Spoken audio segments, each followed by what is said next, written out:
What would you do if you discovered that the man you'd loved and supported for 8 years, the man who convinced you to give up your dreams for his, was planning to abandon you in the most humiliating way possible? What if you found out he'd been living a double life, telling people you were nothing more than a simple housewife with cute little hobbies?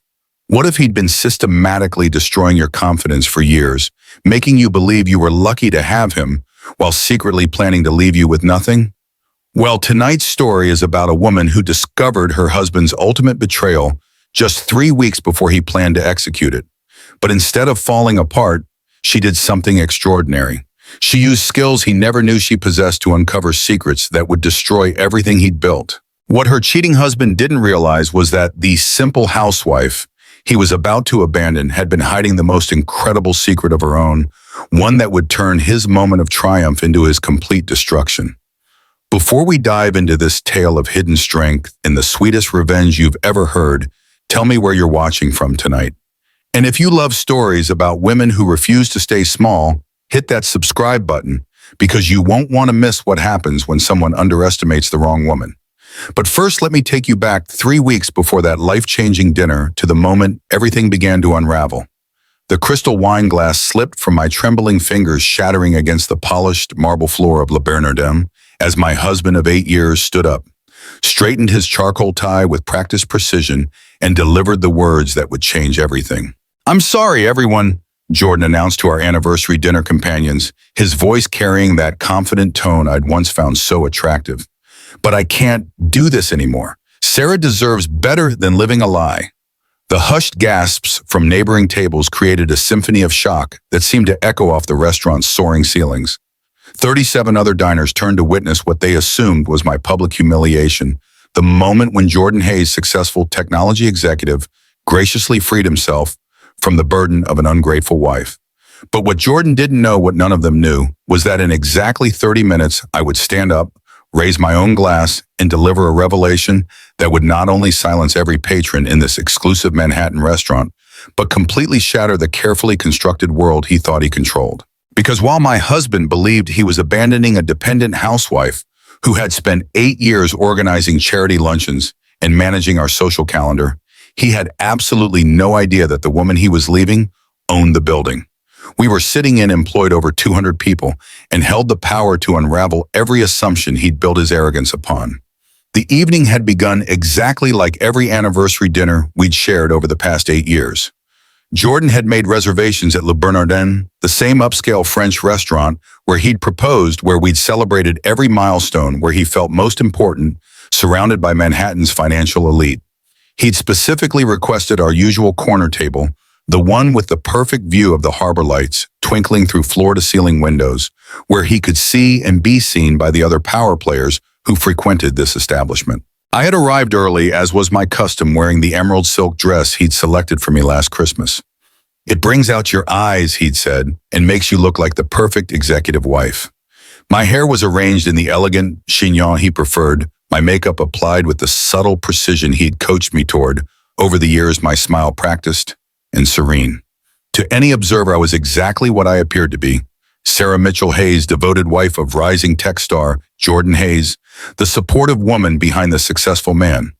But as I sat at that table sipping Dom Perignon and watching Jordan work the room with his usual calculated charm, I was thinking about the documents hidden in my vintage Hermes purse, the same documents that would transform this evening from his moment of triumph into his complete undoing. Jordan finally joined me after 25 minutes of networking, sliding into his seat with the satisfied expression of a man who just secured another important connection. "Sorry about that, darling," he said, barely glancing at me as he signaled the sommelier. "Had to speak with Marcus Chen. He's considering our proposal for the downtown infrastructure project." I nodded and smiled, offering the same supportive gesture I'd perfected over 8 years of marriage. "That's wonderful, honey. I know how important that contract is to you." What I didn't say was that Marcus Chen was actually my client, not his. That the downtown infrastructure project Jordan thought he was competing for had already been awarded to my architectural firm 6 months ago. That while Jordan believed I spent my days volunteering at museum galas and arranging flower displays for charity events, I had been quietly building one of the most innovative, sustainable architecture practices on the East Coast. "You look absolutely radiant tonight," Jordan said, finally focusing on me with the attention I'd once craved, but now recognized as performance. "I'm so glad we could do this just the two of us. It feels like we never get quality time anymore." The irony wasn't lost on me. We rarely spent time together because Jordan had been systematically scheduling his life to avoid me. The late nights at the office, the weekend conferences, the business trips that seemed to multiply every month, I'd attributed them to his ambitious nature until 3 weeks ago, when I'd learned the devastating truth. 8 years, I said, raising my glass in what he assumed was a toast to our marriage. "It's remarkable how much can change in 8 years. Jordan clinked his crystal against mine, completely missing the layered meaning in my words. "Here's to 8 more, he declared, and I had to bite my tongue to keep from laughing at the cruel absurdity of it all. The appetizers arrived, Jordan's usual order of cushy oysters and my seared foie gras, and we fell into the familiar rhythm of anniversary dinner conversation. He regaled me with stories about his latest projects, his promotion prospects, his vision for expanding his department at Tech Forward Solutions. I listened and responded appropriately, playing the role I'd mastered so completely that even I had forgotten it was a performance. Our marriage had begun with such different expectations. When we'd met 9 years ago at a Columbia University career fair, I was in my final semester of architecture school, and Jordan was a recent computer science graduate working for a promising startup. I still remembered the spark of genuine connection when he'd approached my booth asking thoughtful questions about sustainable building design, showing real interest in how technology could support environmental innovation. Those early conversations had lasted hours. We discovered a shared passion for solving urban problems, a mutual respect for each other's expertise, a vision of building something meaningful together. Jordan had supported my career ambitions, then celebrating when I'd landed my first position at Morrison & Associates, helping me prepare for client presentations, even though he barely understood the technical aspects of architecture. For our first anniversary, he'd given me a leather portfolio with my initials embossed in gold. Inside was a handwritten note that said, "For the woman who's going to change the world one building at a time." I'd kept that portfolio through everything that followed, even as the man who'd written those words had systematically convinced me to abandon the dreams he'd once celebrated. The transformation had been gradual, so subtle that I'd convinced myself I was imagining the shift. It had started around year 3 when Jordan's startup was acquired by Tech Forward and his salary jumped to 6 figures. Suddenly, he was moving in different circles, attending corporate events where the expectations for wives were more traditional than what we'd initially embraced. "You know, Sarah," he'd begun saying after particularly important dinner parties, "you might want to tone down the architecture talk a bit. These clients are more comfortable with conventional social dynamics." Or, "Amanda Wilson really knows how to support her husband's career. She understands that successful couples work as a team with clearly defined roles." The comments had been presented as helpful observations delivered with such apparent concern for my social success that I'd actually thanked him for the guidance. Looking back now, I could see how expertly he'd manipulated my insecurities, how skillfully he'd convinced me that my professional aspirations were somehow selfish or naive. The erosion had accelerated after Jordan's promotion to senior vice president.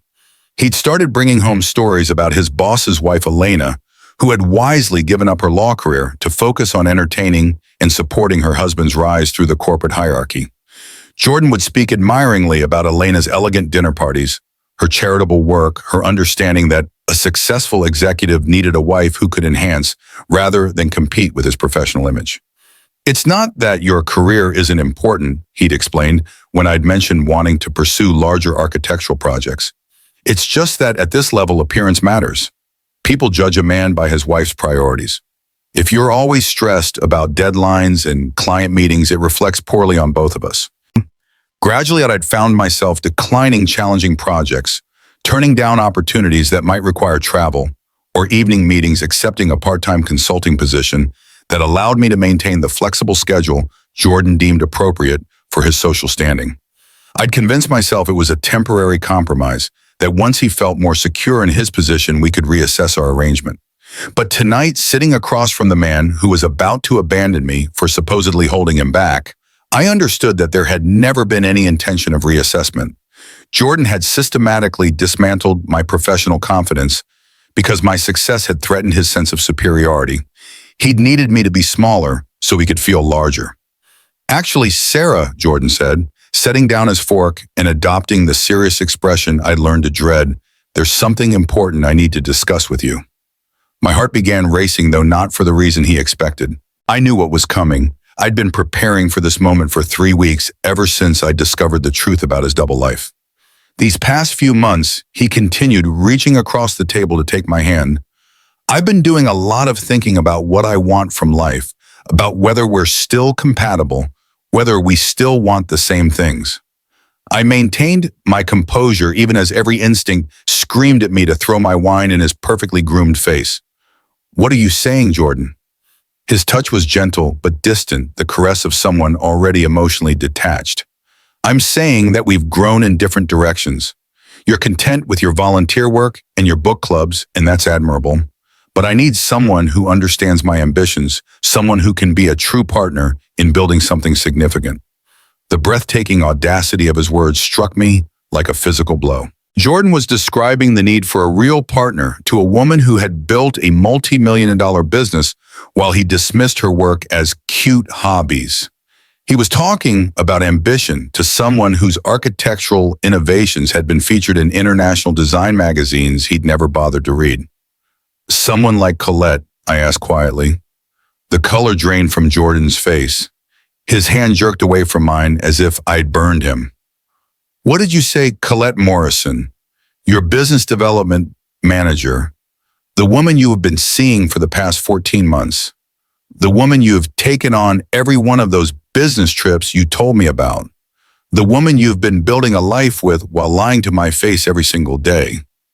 Jordan's mouth opened and closed wordlessly. Around us, the restaurant continued its elegant dance servers, moving between tables, wine glasses, clinking soft conversations, creating a backdrop of civilized normalcy that contrasted sharply with the bomb I just detonated at our anniversary table. How did you, he started, then stopped himself. Sarah, I can explain? No need, I said, reaching into my purse and withdrawing a thick manila envelope. I know about the apartment you rented for her on the Upper East Side.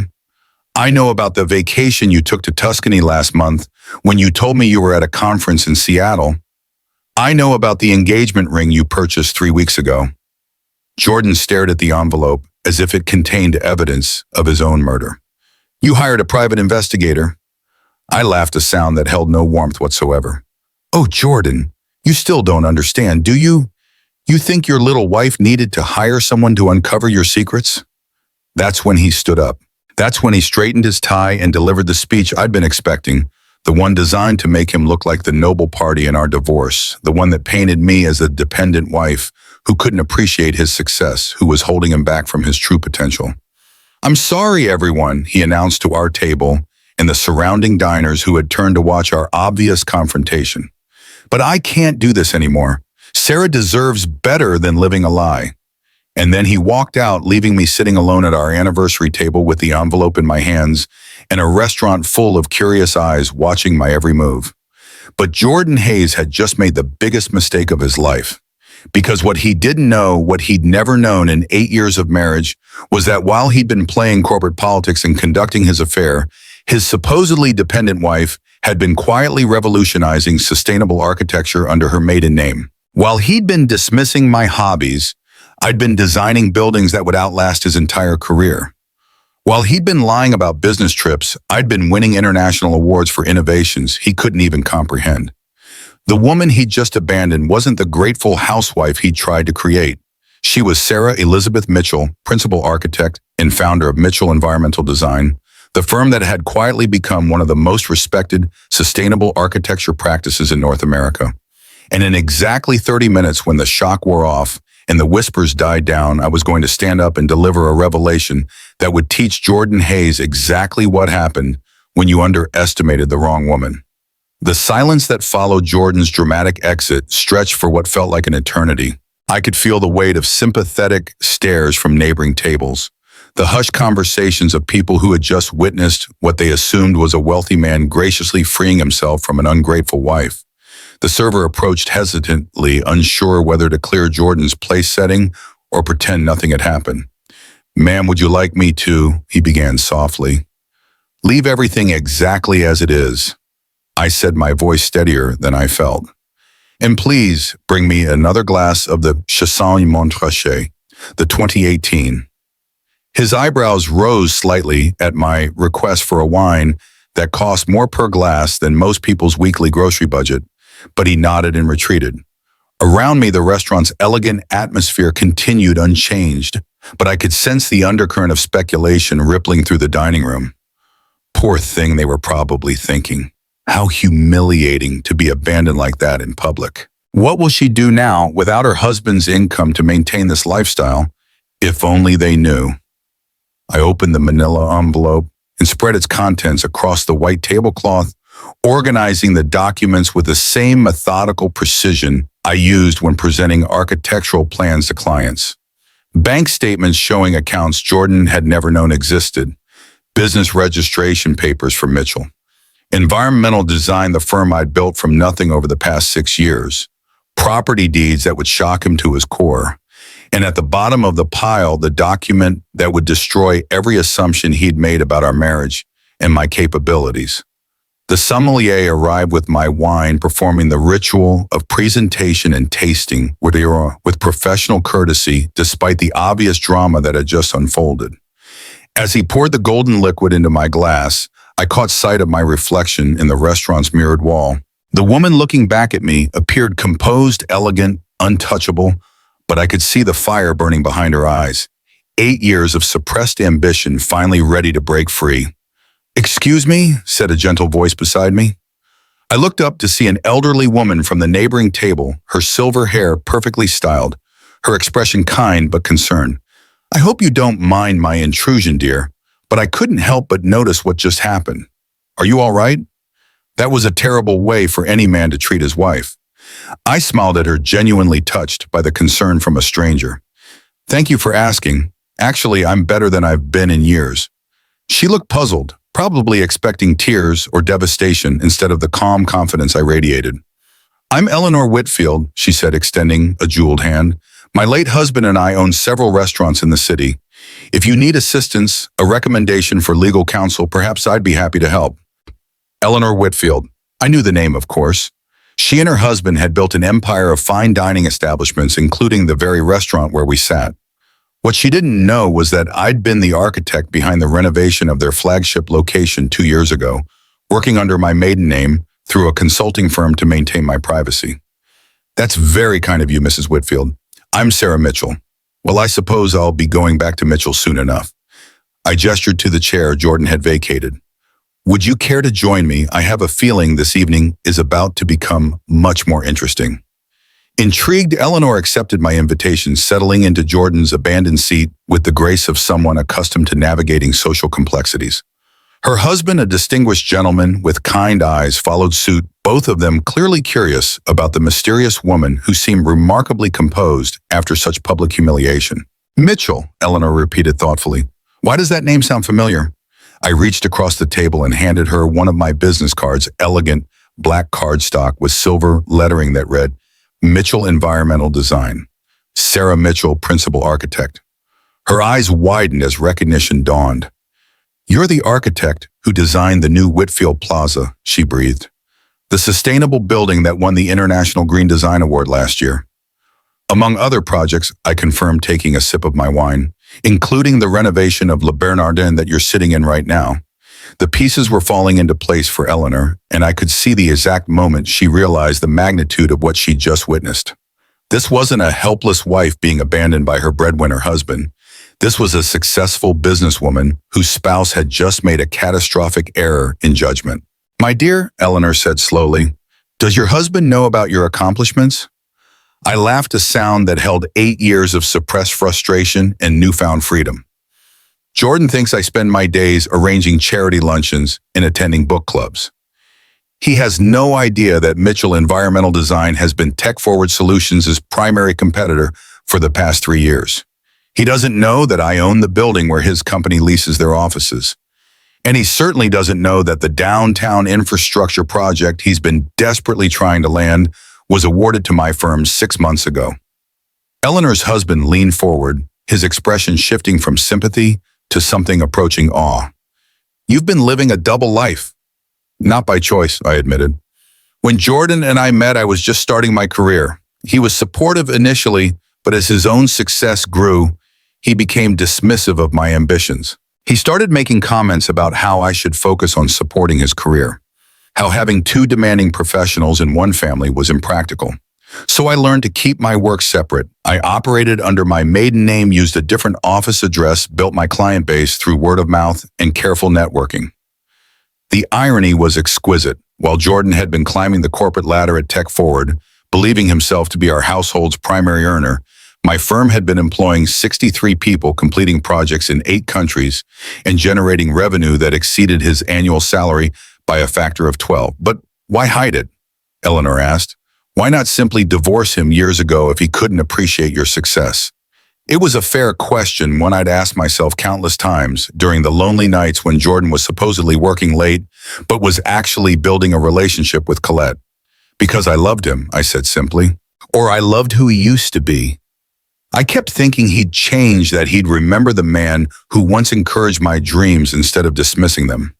I picked up another document from the pile, the private investigator's report that had shattered my last illusions about my marriage. Photos of Jordan and Colette at romantic dinners, vacation pictures from trips I'd been excluded from, credit card statements showing jewelry purchases that had never made their way to me. What changed? Eleanor's husband asked gently. 3 weeks ago, I discovered he was planning to leave me for his assistant. Not just leave, he was going to divorce me and claim that I was financially dependent on him, that I deserved minimal spousal support because I'd never contributed to our joint success. He was going to paint me as a kept woman who lived off his hard work. The restaurant around us had returned to its normal rhythm, other diners having moved on from the drama at our table. But I could sense that Eleanor and her husband understood they were witnessing something significant. Not just the end of a marriage, but the emergence of a woman who had been hiding in plain sight for years. So what happens now? Eleanor asked. I smiled, raising my glass in a mock toast to Jordan's empty chair. Now, Mrs. Whitfield, I'm going to stand up in your beautiful restaurant and make sure that everyone here and everyone Jordan knows understands exactly who Sarah Mitchell really is. The wine tasted like victory on my tongue, and I realized that Jordan's betrayal had given me something precious: complete freedom to be authentically myself without compromise, apology, or explanation. The woman he tried to abandon was about to become the woman the world deserved to meet, and there would be no going back. The morning after I discovered that email from Kiss, I sat in my home office, the room Jordan dismissively called my craft space, staring at the laptop screen that had shattered my world. The message was still there, burning into my retinas like a brand. Can't wait for our life together to begin, my darling. Only a few more weeks until Jordan handles the Sarah situation with minimal financial impact. For 24 hours, I had moved through our house like a ghost, maintaining the facade of normalcy while my mind raced through the implications. Jordan had greeted me that morning with his usual perfunctory kiss on the cheek, commenting that I seemed tired and suggesting I might want to cut back on my volunteer commitments to get more rest. The casual cruelty of his concern, delivered while planning my abandonment, had crystallized something cold and sharp in my chest. But as I sat surrounded by the architectural drawings and design portfolios that represented my true life's work, I realized that my shock was transforming into something far more dangerous: professional focus. For 6 years, I had built Mitchell Environmental Design by solving complex problems, analyzing intricate systems, and creating comprehensive solutions. My husband's betrayal was simply another project that required systematic investigation and strategic planning. I opened a new folder on my computer and labeled it Project Foundation, a name that would seem innocuous to anyone who might glimpse my screen, but carried deeper meaning for me. Every building needed a solid foundation, and I was about to discover exactly what kind of foundation my marriage had been built upon.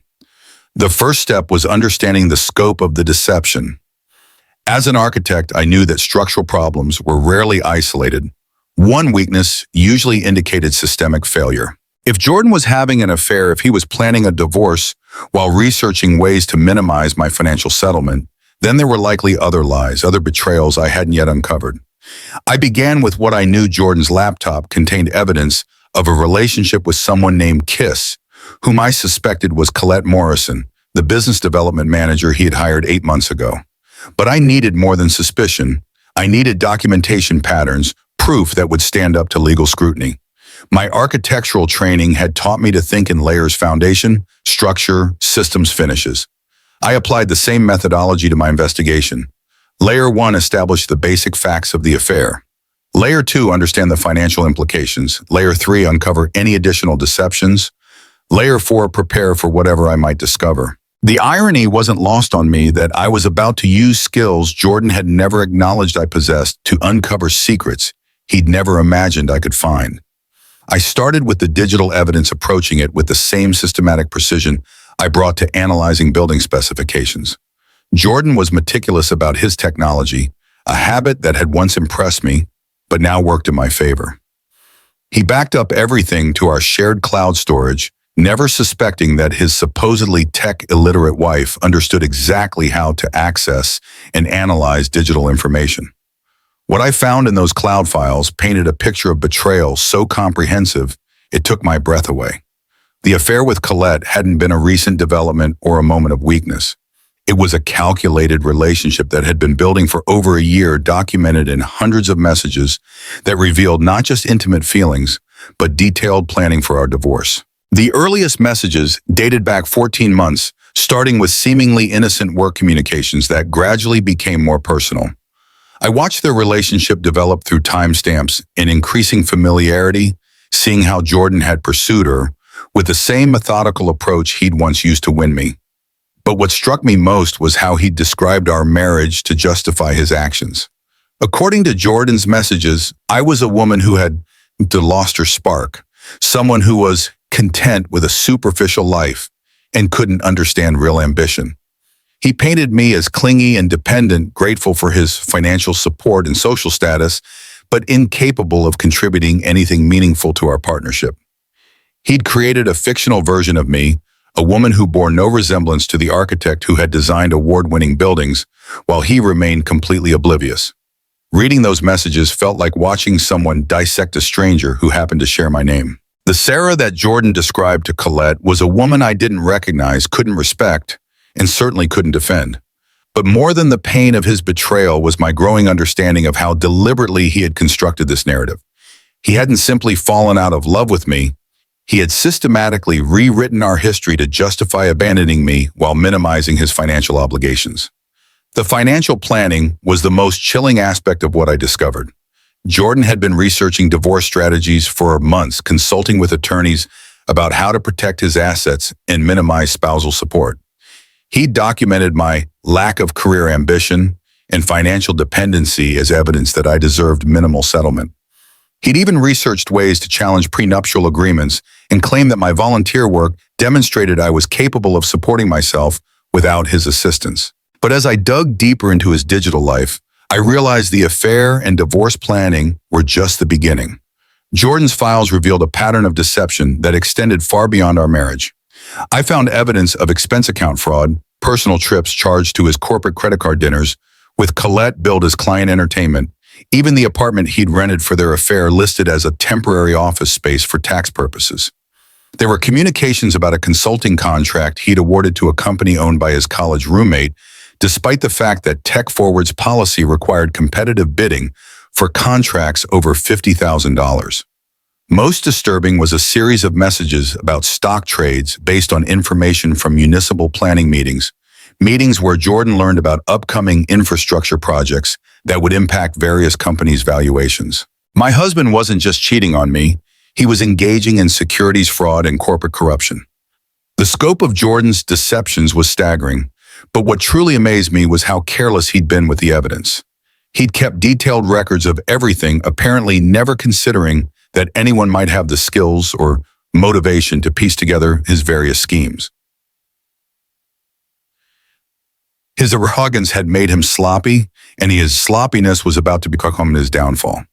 As I compiled the evidence, I felt my emotions cycling between rage betrayal and something approaching clinical fascination.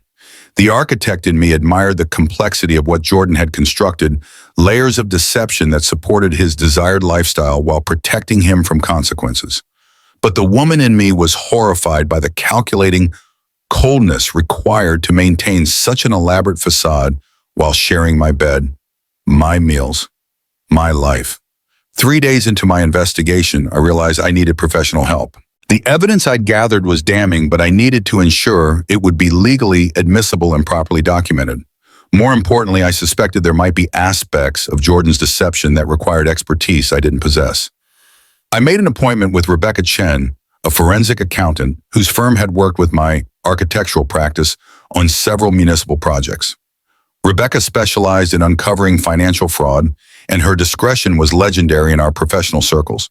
When I called her office, I simply said I needed a consultation about potential irregularities in some personal financial matters. Rebecca's office was located in a sleek downtown building that projected competence and confidentiality. When I arrived for our meeting, she greeted me with the kind of professional warmth that immediately put clients at ease, while making it clear that whatever we discussed would remain strictly confidential. "Sarah," she said, gesturing for me to take a seat in her elegant conference room. "I have to admit I was surprised to hear from you. In all our professional interactions, you've impressed me as someone who manages her affairs with remarkable precision. What kind of irregularities are we dealing with?" I had prepared for this moment, but actually speaking the words aloud felt like crossing a threshold from which there would be no return. "I have reason to believe my husband has been engaging in financial fraud, securities violations, and possibly other criminal activities. I need to understand the full scope of his actions and document everything properly for potential legal proceedings." Rebecca's expression didn't change, but I saw something sharpen in her eyes, the look of a professional who had just been presented with an interesting challenge. "Before we proceed, I need to understand your objectives. Are you looking to protect yourself from potential legal liability, planning to report his activities to authorities, or gathering evidence for divorce proceedings?" "All of the above," I replied, opening my laptop and showing her the organized files I'd created. "I've already gathered substantial evidence, but I want to ensure I haven't missed anything and that everything I have is properly documented." For the next 2 hours, Rebecca reviewed my findings with the same methodical attention I brought to architectural blueprints. She asked probing questions about timelines, cross-referenced various documents, and occasionally made notes in a legal pad with handwriting so precise it looked like typography. "It's a surprise," she said finally. "I have to ask, how did you acquire this level of detail? The organization and analysis you've done here is remarkably sophisticated." I smiled, realizing this was another opportunity to shed the persona Jordan had created for me. "I'm an architect, Rebecca. I spend my professional life analyzing complex systems and identifying structural weaknesses. My husband's deceptions follow patterns that aren't all that different from the building failures I investigate."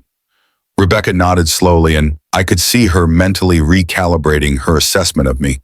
"The evidence you've gathered is extensive and well organized, but there are several areas where we need additional investigation.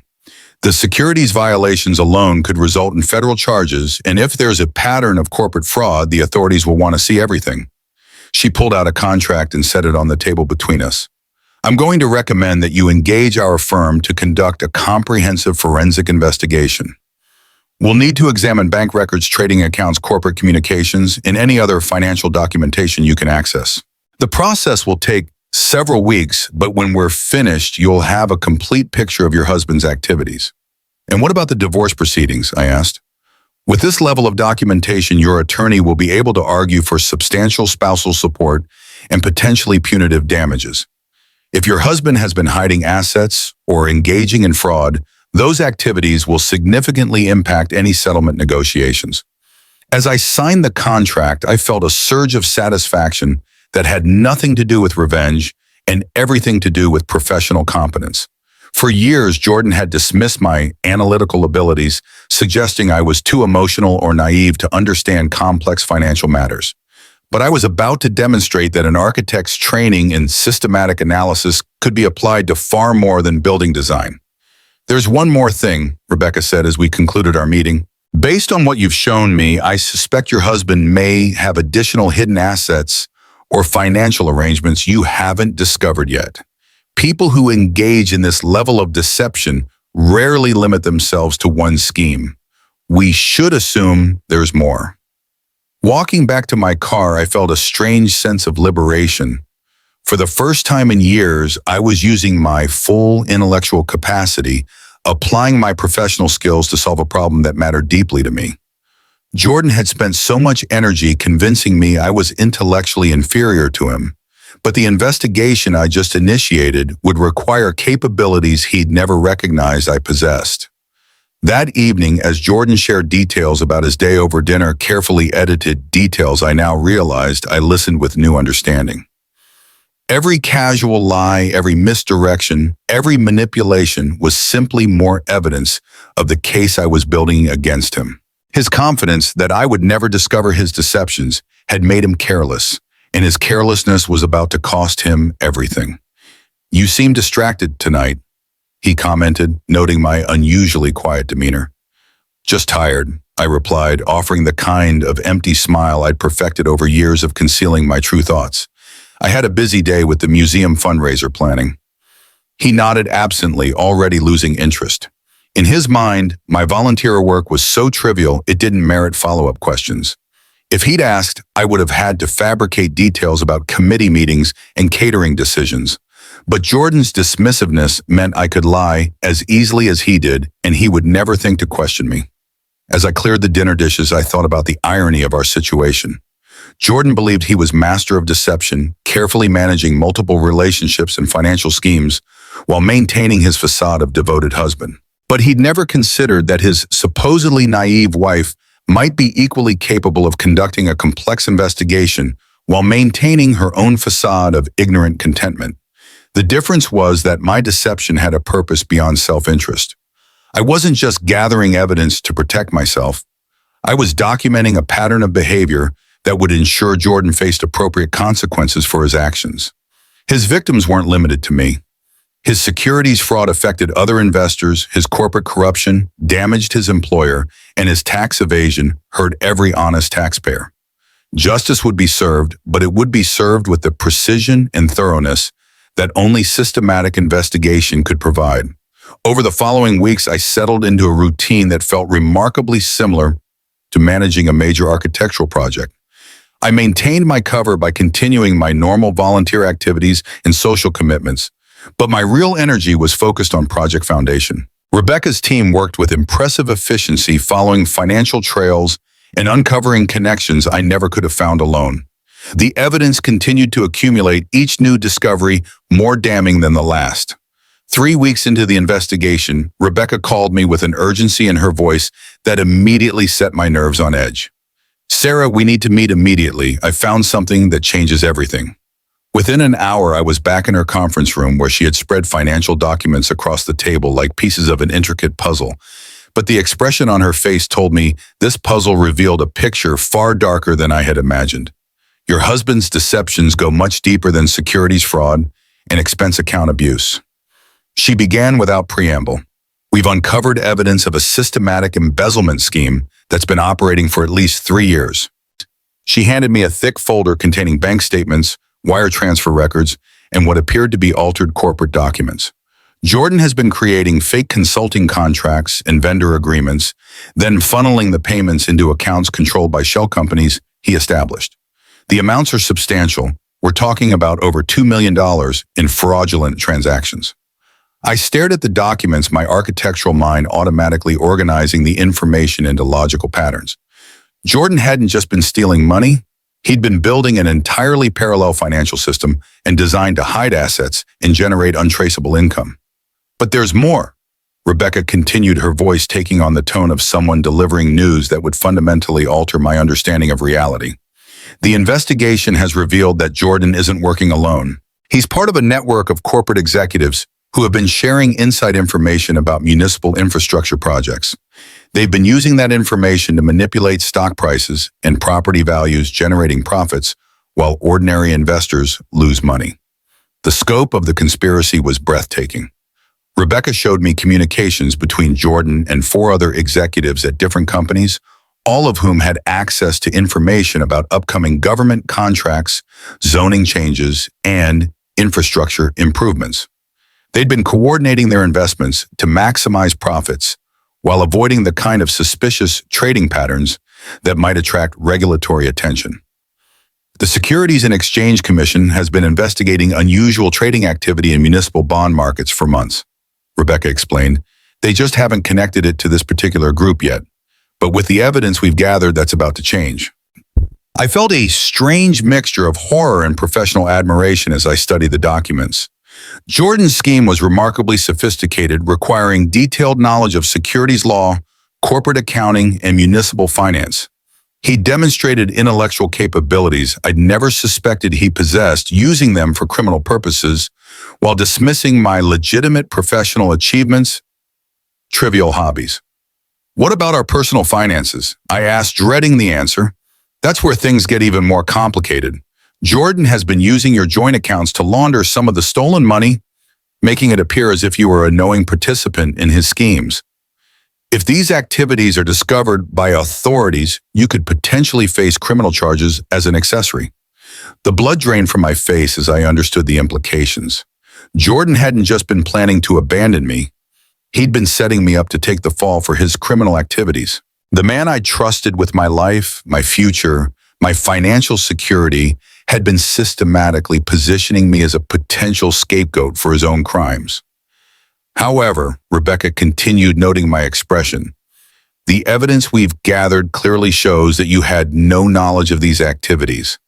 Your legitimate business dealings with Mitchell's Environmental Design demonstrate that you have your own sources of income and your own professional expertise. No prosecutor would believe you were a knowing participant in Jordan's scheme. Over the next several hours, Rebecca walked me through the full scope of what they discovered. Jordan's criminal network had been operating with remarkable sophistication, using encrypted communications, offshore accounts, and carefully structured transactions to avoid detection.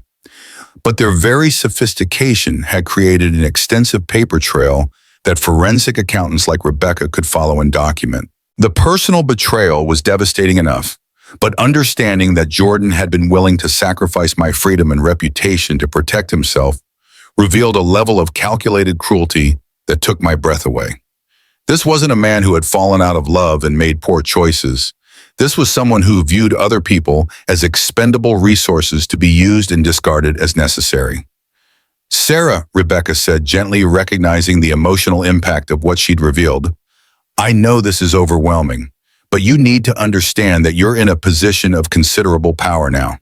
The evidence we've gathered makes you an invaluable witness for federal prosecutors. In exchange for your cooperation, they'll grant you immunity and probably enter you into witness protection if necessary. Witness protection. The phrase sounded surreal in the context of my comfortable suburban life. These men have been stealing millions of dollars, Sarah. When this scheme collapses, there will be serious criminal charges and significant financial penalties. People who feel cornered by that kind of exposure sometimes make desperate choices. I thought about the man I'd been married to for 8 years, wondering if I'd ever really known him at all. The Jordan who brought me flowers on anniversaries, who held my hand during movies, who made me laugh with his impressions of pompous colleagues. Had that person ever existed? Or had he always been a performance designed to maintain his cover? What happens next? I asked. That depends on what you want to achieve. We can turn this evidence over to federal authorities immediately, which would likely result in swift arrests and criminal charges. Or we can continue gathering additional evidence while you decide how you want to handle the personal aspects of your situation. I considered the options, applying the same analytical approach I use for complex architectural projects. The criminal case against Jordan was already strong enough to ensure conviction, but there might be value in gathering additional evidence about his co-conspirators. More importantly, I needed time to prepare for the personal confrontation that would inevitably come when Jordan realized his schemes had been discovered. I want to continue the investigation for now, I decided. But I also want to start preparing for divorce proceedings. When Jordan's criminal activities become public, I want to be ready to protect myself legally and financially. Rebecca nodded approvingly. I'll coordinate with your divorce attorney to ensure everything is properly documented. And Sarah, you should consider hiring personal security. When men like Jordan realize their carefully constructed lives are about to collapse, they sometimes become unpredictable. As I left Rebecca's office that afternoon, I felt the weight of knowledge that would forever change my life. But alongside the fear and betrayal was a growing sense of purpose. Jordan had spent years making me feel small, insignificant, intellectually inferior. But I had just systematically uncovered and documented a criminal conspiracy that had escaped detection by federal investigators.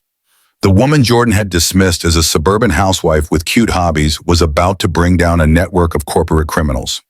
That evening, I sat in my office reviewing the evidence Rebecca had compiled, organizing it with the same precision I brought to architectural specifications.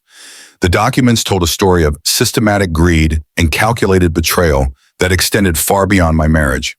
Jordan and his co-conspirators had stolen millions of dollars from pension funds, municipal budgets, and ordinary investors who trusted the integrity of the markets. But what struck me most was how Jordan's personal betrayal mirrored his professional crimes. In both contexts, he had built elaborate facades designed to hide his true activities while positioning others to bear the consequences of his actions. He treated our marriage the same way he treated corporate finances, as a system to be manipulated for his benefit while minimizing his risk.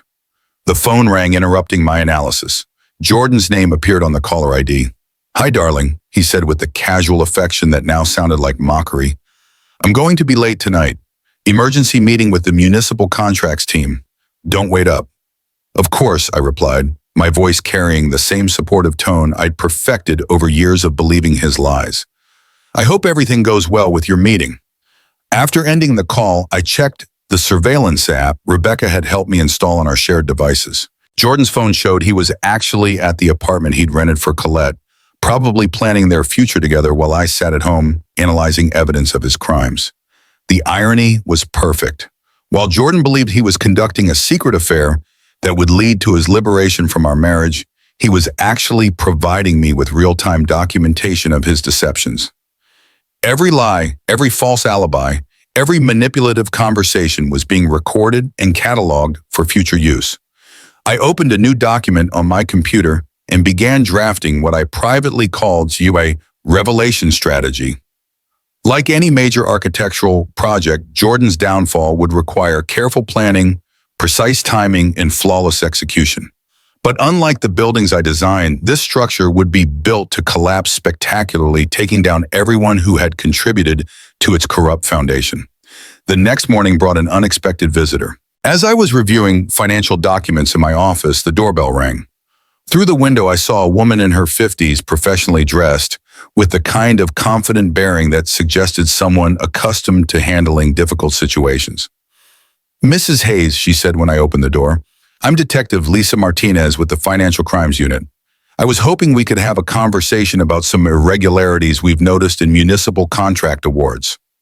My heart hammered as I realized that federal investigators had independently begun closing in on Jordan's conspiracy. But I maintained my composure, channeling the same calm professionalism I displayed when dealing with demanding clients.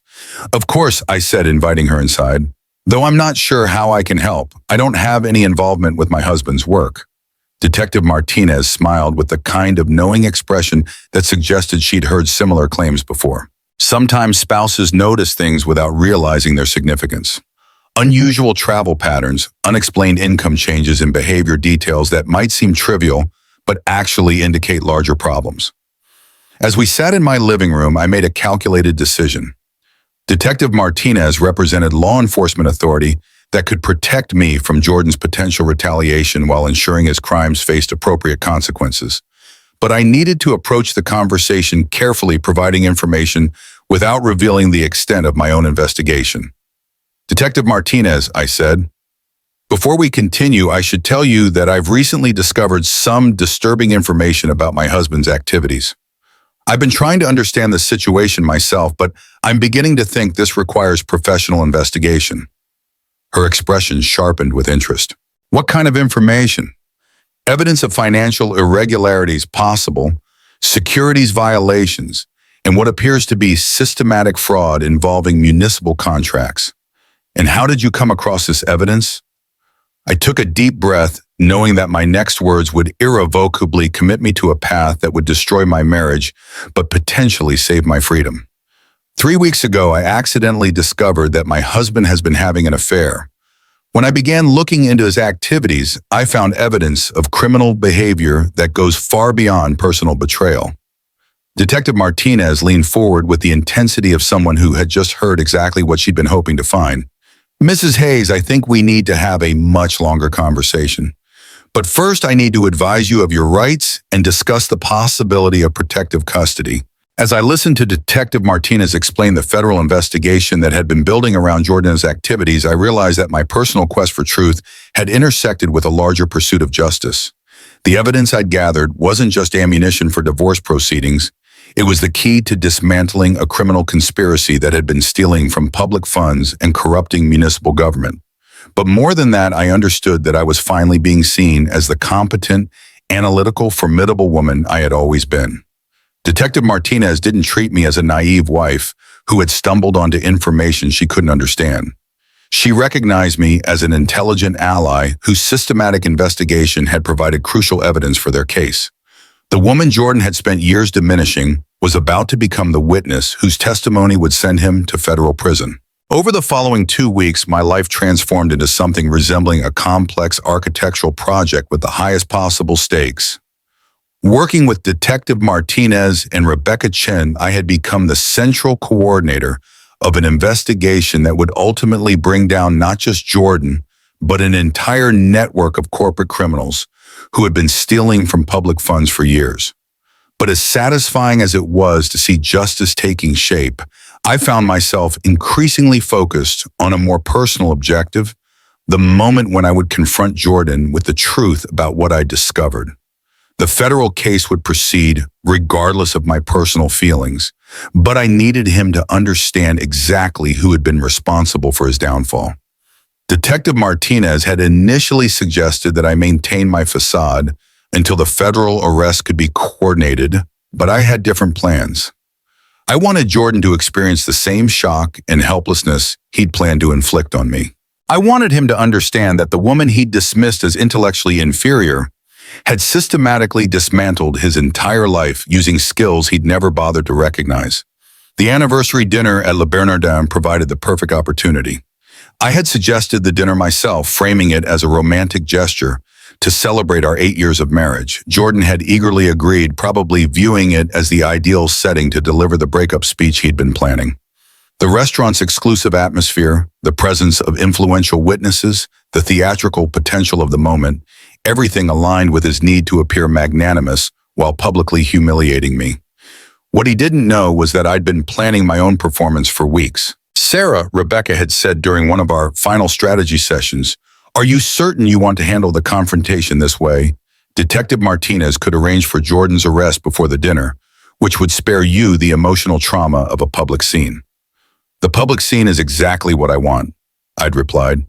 "Jordan has spent years making me feel small and insignificant, convincing me that my professional achievements were trivial hobbies. He's planning to abandon me in the most humiliating way possible in front of people whose respect he craves. I want him to experience that same humiliation when he realizes he's been outsmarted by the woman he spent years underestimating." The psychological preparation had been as important as gathering evidence. I'd spent hours practicing my revelation speech, timing each element for maximum impact. I'd researched the other diners who would likely be at Le Bernardin that evening, understanding exactly who would witness Jordan's downfall. I'd even consulted with a theater coach, ostensibly for a charity fundraiser presentation, to perfect my delivery and stage presence. Every detail mattered because this wasn't just about exposing Jordan's crimes. It was about reclaiming my identity and demonstrating capabilities he'd never acknowledged I possessed.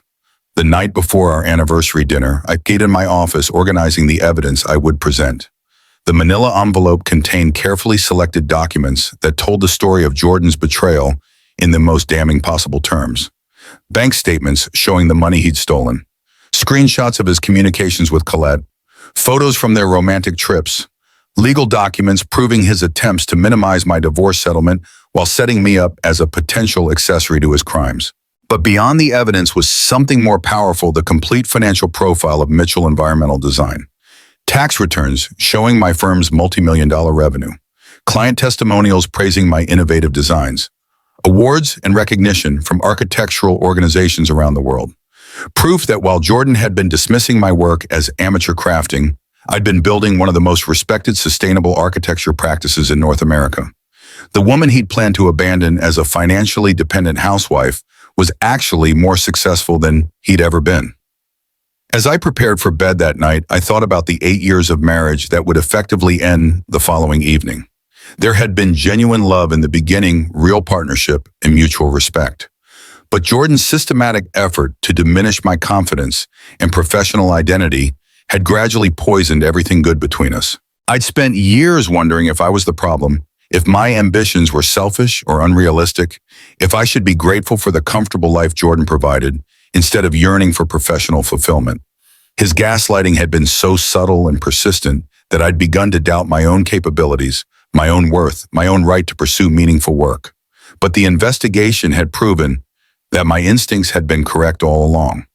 I was capable, intelligent, and professionally accomplished.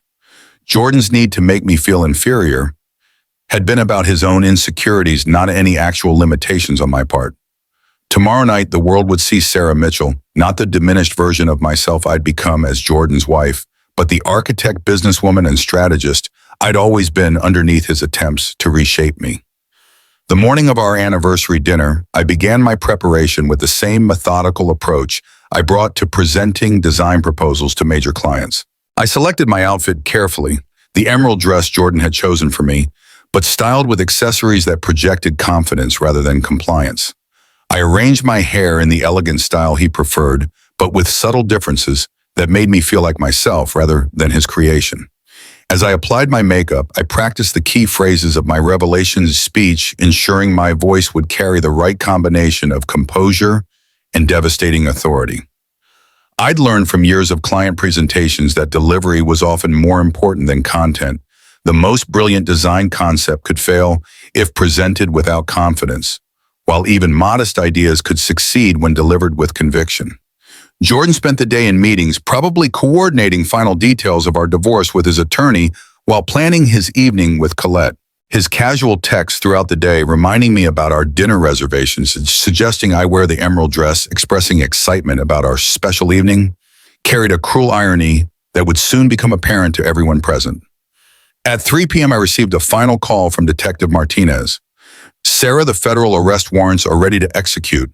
We can move as soon as you give us the signal. Are you absolutely certain you want to proceed with your plan?" "I've never been more certain of anything," I replied. Jordan's crimes go beyond what he's stolen from investors or taxpayers. He's stolen 8 years of my life by convincing me I was less than I actually am. He deserves to experience the same shock and helplessness he's planned to inflict on me. "Understood. We'll have agents positioned around the restaurant. The moment you give us the signal, we'll move in to make the arrests."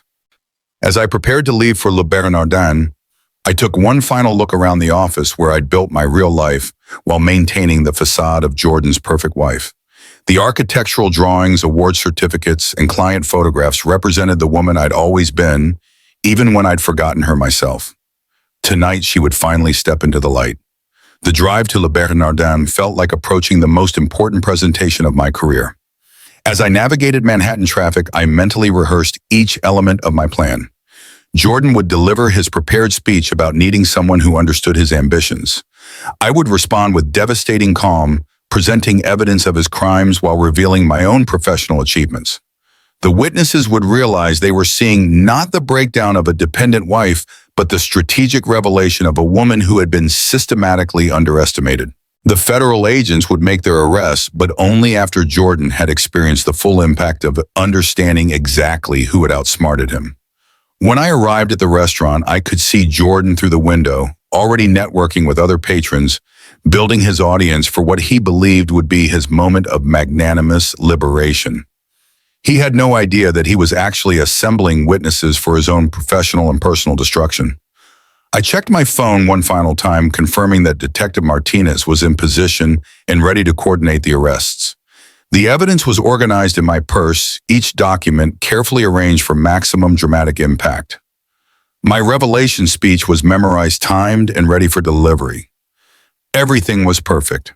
As I walked into Le Bernardin, I felt the same surge of confidence that always preceded my most important client presentations. The woman Jordan had spent years trying to diminish was about to demonstrate capabilities that would not only destroy his carefully constructed lies, but establish her as someone who should never have been underestimated. The perfect deception was about to become the perfect revelation, and there would be no going back for either of us. The crystal wine glass slipped from my trembling fingers, not from shock, but from the sheer anticipation of what I was about to unleash. As the glass shattered against Le Bernardin's marble floor, Jordan stood up, straightened his designer tie with theatrical precision, and delivered the speech I had been waiting weeks to hear. "I'm sorry, everyone," he announced to our anniversary dinner companions in the surrounding tables, his voice carrying that confident authority he'd perfected in corporate boardrooms. "But I can't do this anymore. Sarah deserves better than living a lie." The restaurant fell silent except for the soft, classical music and the whispered conversations of diners who had turned to witness what they assumed was a wealthy executive graciously freeing himself from an ungrateful wife. I could feel their sympathetic gazes, their assumptions about the abandoned woman sitting alone at the anniversary table. Jordan paused for effect, scanning the room to ensure he had maximum audience for his performance. Among the witnesses were 2 city council members, the CEO of a major construction firm, and at least 3 couples from our social circle, exactly the kind of influential observers who would spread the story of his noble sacrifice throughout our professional networks. "Sarah is a wonderful woman," he continued, his voice taking on the wounded but dignified tone of a man making a difficult but necessary decision. "But we want different things from life. I need a partner who understands ambition, who can support the kind of success I'm building. Sarah is content with her volunteer work and social activities, and there's nothing wrong with that. But I can't pretend anymore that we're compatible." The performance was masterful. Jordan had positioned himself as the reluctant hero, forced to make a painful choice between his own growth and a comfortable but limiting marriage. He'd painted me as a pleasant but simple woman whose lack of ambition had become an obstacle to his continued success. What he didn't know was that while he'd been rehearsing this speech, I'd been preparing my own performance, one that would reveal exactly who Sarah Mitchell really was. As Jordan gathered his jacket and prepared to make his dignified exit, I stood up slowly, my movements deliberate and controlled. The conversations around us died as everyone waited to see how the abandoned wife would react to such public humiliation. "Jordan," I said, my voice carrying clearly across the suddenly silent restaurant, "before you leave, there's something I'd like to share with everyone." He paused, probably expecting tears or desperate pleas for reconciliation. Instead, he saw a woman standing with the kind of quiet confidence that commanded attention rather than sympathy. "Please sit down. I think our guests would be interested to hear about the partnership you've really been building." Jordan's expression flickered with confusion, but his arrogance compelled him to comply. He couldn't resist the opportunity to witness what he assumed would be my final humiliation before his carefully assembled audience. I reached into my purse and withdrew the manila envelope that contained 8 years of lies, 14 months of systematic betrayal, and enough evidence to destroy everything Jordan had spent his career building. "Ladies and gentlemen," I began, my voice steady and clear, "my husband has just told you that I'm a woman who lacks ambition, someone content with volunteer work who couldn't understand his need for success. I'd like to introduce you to who I really am." I held up my business card, the elegant black cardstock with silver lettering that Jordan had never seen. "My name is Sarah Mitchell, and I'm the founder and principal architect of Mitchell Environmental Design." The silence that followed was absolute. I could see recognition dawning on several faces, people who had heard of my firm, who had seen our projects featured in architectural magazines, who understood the significance of what I just revealed. While my husband believed I spent my days arranging charity luncheons, I continued, I was actually building one of the most successful sustainable architecture firms in North America. The buildings you drive past downtown, the award-winning environmental designs featured in national publications, the firm that's been Tech Forward Solutions' primary competitor for municipal contracts, that's my work. Jordan's face had gone completely white. Around the restaurant, I could hear the soft sounds of people pulling out their phones, some discreetly recording, others already searching for Mitchell Environmental Design online. But Jordan's need for a more ambitious partner isn't really about my supposed limitations, I said, opening the envelope and removing the first set of documents. It's about his relationship with Colette Morrison, his business development manager, whom he's been seeing for the past 14 months. I held up the printed screenshots of their intimate messages. The photos from romantic trips I'd never been invited on, the receipts for jewelry I'd never received. While I was building my architectural practice, Jordan was building a relationship with another woman and planning to divorce me in a way that would minimize his financial obligations. The gasps and murmurs from surrounding tables created a wave of shock that rippled through the restaurant. This wasn't the story they had expected to witness. The abandoned wife was systematically destroying the narrative her husband had tried to create. Jordan researched divorce strategies for months. I continued pulling out printed search histories and legal consultations. He documented what he claimed was my financial dependence and lack of career ambition as evidence that I deserved minimal spousal support. He never knew that the woman he was describing as a burden actually owns the building where his company leases their offices. Jordan tried to speak, but no words emerged. His carefully constructed facade was crumbling in real time as I presented evidence of every lie he'd told, every manipulation he'd attempted, every crime he'd committed. But infidelity and divorce fraud are just the beginning, I said, my voice growing stronger with each revelation. Jordan has been engaging in securities fraud, embezzling corporate funds, and participating in a conspiracy to manipulate municipal contract awards using inside information. I displayed bank statements showing the hidden accounts, wire transfer records, documenting stolen money, and communications proving his participation in the criminal network that federal investigators had been tracking for months. The downtown infrastructure project Jordan mentioned earlier, the one he's been desperately trying to secure, it was awarded to Mitchell Environmental Design 6 months ago. While he was researching ways to steal municipal funds, I was designing sustainable systems that will serve this city for decades. The impact was devastating and immediate. Jordan's mouth opened and closed wordlessly as he realized that every assumption he'd made about our relationship, every strategy he'd developed for our divorce, every criminal scheme he'd participated in, had been not only discovered, but systematically documented by the woman he'd dismissed as intellectually inferior. Jordan wanted a partner who understood ambition. I concluded, raising my wine glass in a mock toast to the man whose arrogance had orchestrated his own destruction. He found one. He just never realized he had been married to her for 8 years. The restaurant erupted in a mixture of applause and shocked conversation. People were standing now, some approaching our table to congratulate me, others frantically calling colleagues to share what they'd witnessed. Business cards were being exchanged as architects and urban planners recognized the opportunity to connect with the designer whose work they'd admired without knowing her personal story. But the most satisfying moment came when I caught Jordan's eye across the table. For the first time in our 8-year marriage, he was seeing me clearly, not the diminished version of myself he'd tried to create, but the competent, successful, formidable woman I'd always been. The federal agents are waiting outside, I said quietly for his ears alone.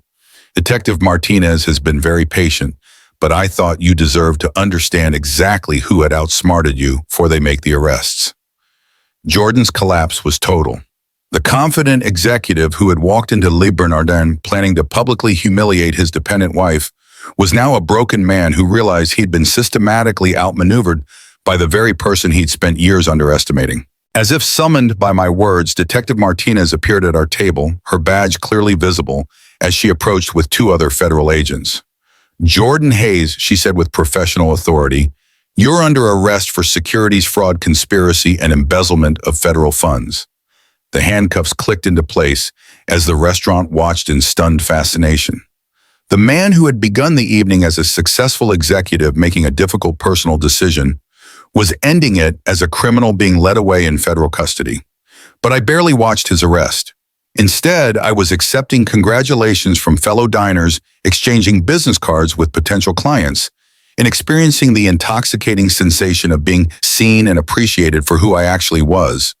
The woman Jordan had tried to abandon had just announced herself to the world, and there was no going back. 6 months after that transformative evening at Le Bernardin, I stood in the floor-to-ceiling windows of my new corner office watching construction crews break ground on the largest sustainable development project in the city's history.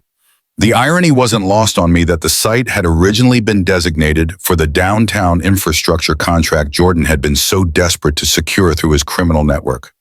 The view from the 42nd floor of the Meridian Tower, a building I'd designed 3 years earlier, under my carefully maintained secret identity, encompassed 12 city blocks that would be transformed according to Mitchell Environmental Design's vision. The project represented everything I'd worked toward: innovative architecture that would serve as a model for sustainable urban development while providing homes and commercial space for thousands of people. My assistant Jennifer knocked softly on the open door. "Sarah, the Times reporter, is here for your interview. She's particularly interested in the mentorship program in the scholarship fund." The Sarah Mitchell Foundation for Women in Architecture had launched 3 months earlier, funded by a percentage of profits from every project my firm completed. The foundation provided scholarships for women pursuing architectural degrees, mentorship programs connecting established female architects with emerging talent, and grants for sustainable design research at universities across the country. "Send her in," I said, straightening the jade blazer I'd chosen for today's media appearances. The color had become something of a signature for me: vibrant, confident, impossible to ignore. A far cry from the muted neutrals Jordan had preferred during our marriage. The interview went smoothly, covering familiar ground about my journey from hidden architect to national figure in sustainable design. But the questions I found most meaningful were about the personal transformation that had made professional success possible. "Your story has resonated particularly strongly with women who feel they've been diminishing themselves in relationships," the reporter observed. The hashtag hidden architect has been used over 1 million times by women sharing their own experiences of concealing achievements to protect male egos. "How does it feel to have inadvertently started a movement?" "I never intended to become a symbol," I replied honestly. "I was simply trying to reclaim my authentic identity after years of living a constrained version of myself. But if sharing my experience helps other women recognize their own worth and refuse to accept diminishment, then I'm honored to be part of that conversation." As the interview concluded, I reflected on how completely my life had been transformed. Mitchell Environmental Design had grown from 63 employees to over 200, with offices in 4 cities and projects on 3 continents. My personal story had been featured on magazine covers and documentary films, and as the subject of a best-selling book about hidden female achievement in male-dominated industries. But the most satisfying transformation had been internal.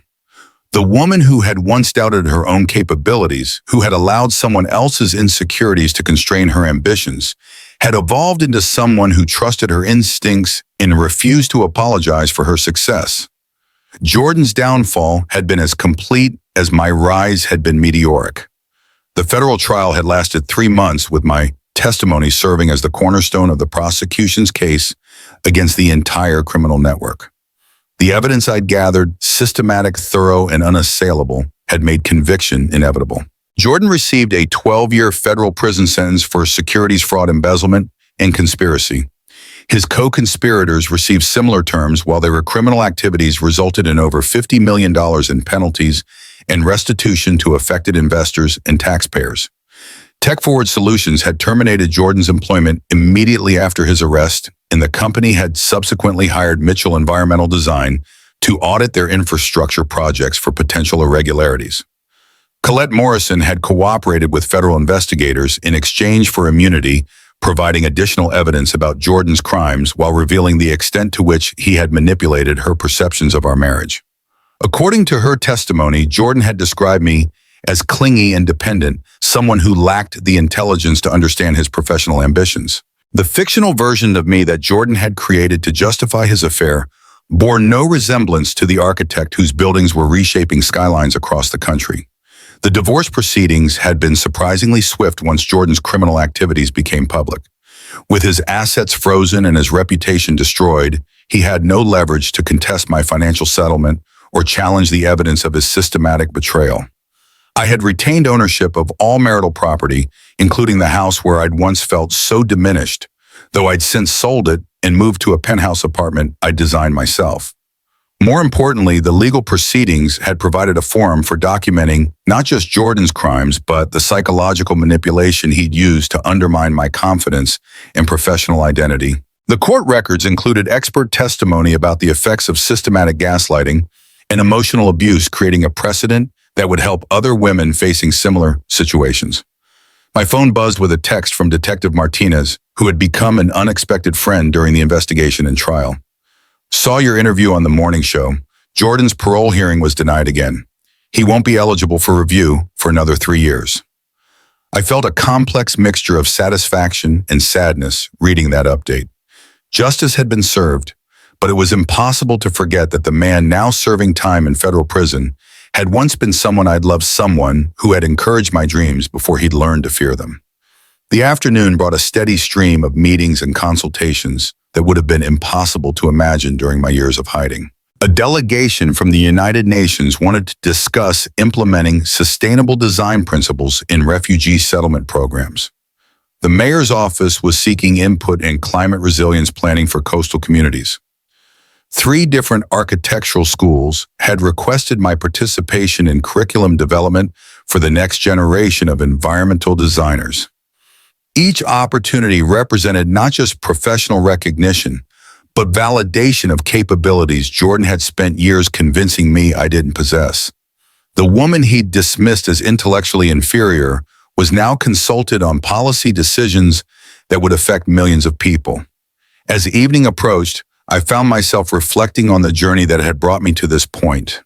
The investigation that had begun with discovering one betraying email had evolved into a comprehensive examination of the lies that had shaped my marriage and nearly derailed my career. But more than exposing Jordan's crimes, the process had forced me to confront the ways I'd collaborated in my own diminishment. I'd allowed his criticisms to become my inner voice, his limitations to define my possibilities, his fears to constrain my ambitions. Recovery hadn't just been about building my business or securing legal justice. It had been about rebuilding my relationship with myself and learning to trust my own judgment again. The Sarah Mitchell, who now ran an internationally recognized architecture firm, bore little resemblance to the Sarah Hayes who had once apologized for her professional interests and hidden her achievements to preserve domestic harmony. But the capabilities had always been there, waiting for the courage to fully embrace them. My phone rang with a call from my college roommate Jessica, who had watched my transformation with amazement and pride.